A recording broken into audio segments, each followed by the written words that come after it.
नमस्कार, नम्रताज किचनमध्ये आपलं स्वागत आहे। तर आज आपण बनवणार आहोत बेसन बर्फी।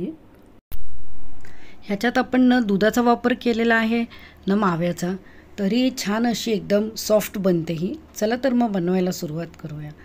तर त्यासाठी इथे मी एक कढई घेतलेली आहे आणि ती हलकी गरम केलेली आहे आणि ह्याच्यात मी एक असं तुम्ही कुठलाही असं एक मापाचं बाउल घ्या आणि त्या हिशोबाने मी पण एक बाउल घेऊन ती भरून बेसन टाकलेलं आहे।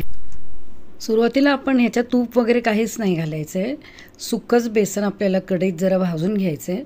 त्याच्यानंतर आपण जो बाउल घेतलेला आहे तो अर्धा भरून ह्याच्यात तूप घालायचं आहे आणि तूप आणि बेसन आपल्याला चांगलं एकजीव करून घ्यायचं आहे। गॅस स्लोच ठेवायचा आहे आपल्याला। चांगलं तूप सुटेपर्यंत आपल्याला ते मिक्स करून घेत राहायचं आहे गॅसवर। हे बघा चांगलं तूप सुटलेलं आहे। ह्याच्यात आता आपण 2 चमचे टीस्पून रवा घालूया। बारीक रवा घालायचा आहे आणि रवा पण ह्याच्यात चांगला मिक्स करून घ्यायचा। त्याच्यानंतर आपल्याला ह्याच्यात 2 टेबलस्पून मिल्क पावडर घालायची आहे। मिल्क पावडरनी अगदी माव्यासारखी चव येते आणि वेगळंच टेस्ट येतो मिठाईला। आणि इथे मी वेलची घातलेली आहे। वेलचीची पावडर नाही केली मी, त्याचे दाणे असेच घातलेले आहे आणि थोडे ड्रायफ्रूट घातलेले आहे। ते सगळं आपण आता एकदम मिक्स करून घ्यायचं आहे।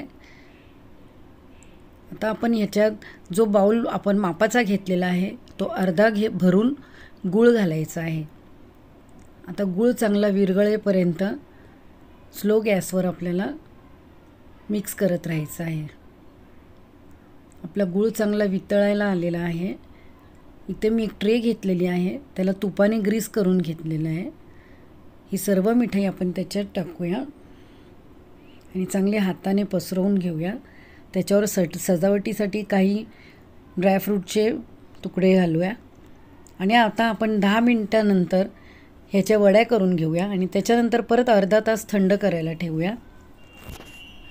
मग आपली चांगली अशी मस्त सुंदर मिठाई तयार झालेली आहे। तुम्ही पण अशी बनवा व आपला चॅनल नम्रताज किचन याला लाईक शेअर सबस्क्राईब करा।